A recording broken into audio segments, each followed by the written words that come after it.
Hi friends, ഇന്ന് നമുക്കിവിടെ നല്ല ടേസ്റ്റി ആയിട്ടുള്ള വളരെ ഈസിയായി ഉണ്ടാക്കാൻ പറ്റുന്ന ഒരു അടിപൊളി ചീസ് കേക്ക് ഉണ്ടാക്കിയാലോ.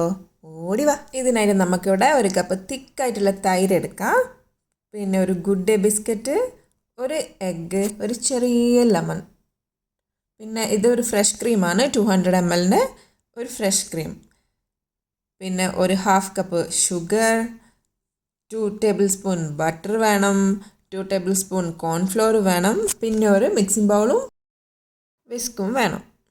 ആദ്യം തന്നെ ഈ ബിസ്ക്കറ്റ് ഒരു മിക്സർ ജാറിലിട്ടിട്ട് നമുക്ക് പൊടിച്ചു കൊണ്ടുവരാം. എനിക്കിവിടെ 8 ബിസ്ക്കറ്റ് ആ പാക്കറ്റിലുണ്ടായിരുന്നുള്ളൂ. ഒരു 10-12 ബിസ്ക്കറ്റ് വരെ നമുക്ക് യൂസ് ചെയ്യാം. അപ്പം നമ്മൾ ഇത് പൊടിച്ചു കൊണ്ടുവന്ന് ഇതാ ഇങ്ങനെയുള്ള ഇതിലേക്ക് നമ്മൾ 2 ടേബിൾ സ്പൂൺ മെൽറ്റഡ് ബട്ടർ ഒഴിച്ചു കൊടുക്കാം. എന്നിട്ട് ഒന്നും കൂടെ ഇതൊന്ന് ക്രഷ് ചെയ്ത് കൊണ്ടുവരിക. അപ്പം ഇങ്ങനെ ഉണ്ടാവും. ബട്ടർ ചേർത്ത് ഒന്ന് ക്രഷ് ചെയ്ത ബിസ്ക്കറ്റ് നമ്മൾ ബട്ടറൊക്കെ തേച്ച് ലൈൻ ചെയ്ത് കേക്ക് ടിന്നിൻ്റെ അടിയിലേക്ക് ഇട്ട് കൊടുക്കുക. എന്നിട്ട് അതൊരു സ്പൂണോ ഇങ്ങനെ ഒരു സിലിക്കൺ സ്പാച്ചുലോ കൊണ്ട് ഒന്ന് സ്പ്രെഡ് ചെയ്ത് ഒന്ന് നന്നായി പ്രസ് ചെയ്ത് ഒരു ബേസ് ആക്കി എടുക്കുക. ഇതാ ഞാനിതിങ്ങനെ ആക്കി എടുത്തിട്ടുണ്ട്. ഇത് നമുക്കിനി ഫ്രിഡ്ജിലേക്ക് ഒരു 15 മിനിറ്റ് സെറ്റാകാൻ വേണ്ടി മാറ്റി വെക്കാം. ഇനി ഈ മിക്സിംഗ് ബൗളിലേക്ക് നമ്മൾ എടുത്ത് വെച്ച ഒരു കപ്പ് തൈരും നമ്മുടെ ഫ്രഷ് ക്രീമും കൂടെ ചേർക്കുക. തൈര് ഒരു തുണി വെച്ച് വെള്ളം പിഴിഞ്ഞെടുത്ത് യൂസ് ചെയ്യുകയാണെങ്കിൽ കേക്ക് ഒന്നും കൂടെ നല്ല ടെക്സ്ചറായി കിട്ടും. അതൊന്ന് ശ്രദ്ധിക്കുക.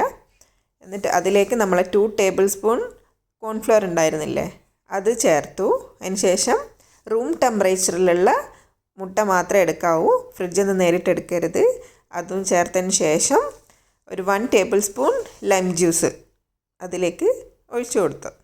പിന്നെ നമ്മൾ എടുത്ത് വെച്ച അരക്കപ്പ് പഞ്ചസാര അതും കൂടെ ആഡ് ചെയ്തതിന് ശേഷം നന്നായിട്ടൊന്ന് മിക്സ് ചെയ്യുക.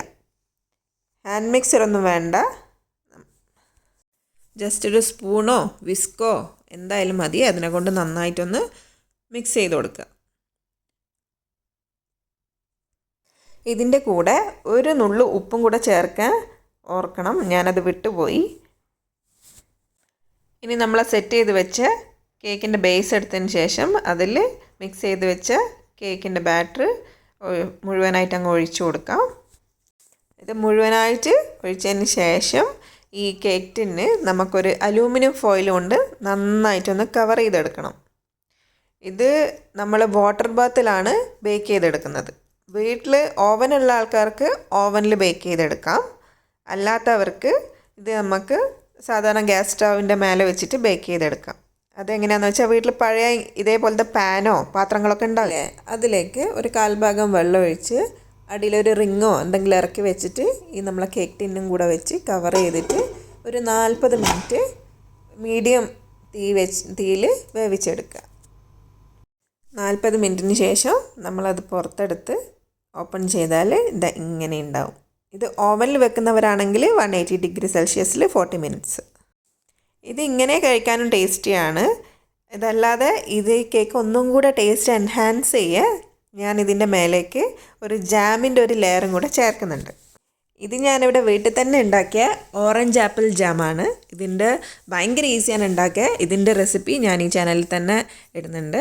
അല്ലാതെ നിങ്ങൾക്ക് സാധാരണ ഏത് ജാം വേണമെങ്കിലും യൂസ് ചെയ്യുക. സ്ട്രോബെറി ആയാലും മിക്സഡ് ഫ്രൂട്ട് ജാം ആയാലും ഏത് ജാം വേണമെങ്കിലും ഇതിൻ്റെ മേലെ ഇങ്ങനെ സ്പ്രെഡ് ചെയ്തിട്ട് ഒരു ലെയറാക്കി, പിന്നെ അതൊന്ന് ഡെക്കറേറ്റ് ചെയ്യാൻ ഞാൻ ഇവിടെ സ്ട്രോബെറീസാണ് യൂസ് ചെയ്തിട്ടുള്ളത്. സ്ട്രോബെറീസ് ഒന്നും ഇല്ലെങ്കിലും കുഴപ്പമില്ല. പിന്നെ നമുക്ക് ന്യൂട്ടെല്ലയൊക്കെ യൂസ് ചെയ്തിട്ട് ഒരു ചോക്ലേറ്റ് ലെയർ ആണെങ്കിൽ അങ്ങനെ ആക്കാം, അതും ടേസ്റ്റി ആയിരിക്കും. ഏതായാലും നമുക്ക് യൂസ് ചെയ്യാം. ഞാനിവിടെ ഈ ജാം യൂസ് ചെയ്തിട്ട് ഇങ്ങനെ സ്പ്രെഡ് ചെയ്തതിന് ശേഷം സ്ട്രോബെറീസാണ് ഡെക്കറേഷന് വേണ്ടി യൂസ് ചെയ്തിട്ടുള്ളത്. ഇതാണ് നമ്മളെ കേക്കിൻ്റെ ഫൈനൽ ലുക്ക്. ഇത് കട്ട് ചെയ്തിട്ട് നമുക്ക് കഴിക്കാം. ഇതേ മെത്തേഡിൽ മേലെ സ്ട്രോബെറി ജാമും സ്ട്രോബെറീസും ഡെക്കറേറ്റ് ചെയ്തിട്ടുള്ള വേറൊരു ചീസ് കേക്കാണിത്. ഇതാണ് ഞാൻ ആദ്യമായിട്ട് ട്രൈ ചെയ്ത സ്ട്രോബെറി ചീസ് കേക്ക്. എല്ലാവരും ഇത് ട്രൈ ചെയ്ത് നോക്കുക, വളരെ ഈസിയാണ്. Thank you so much for watching.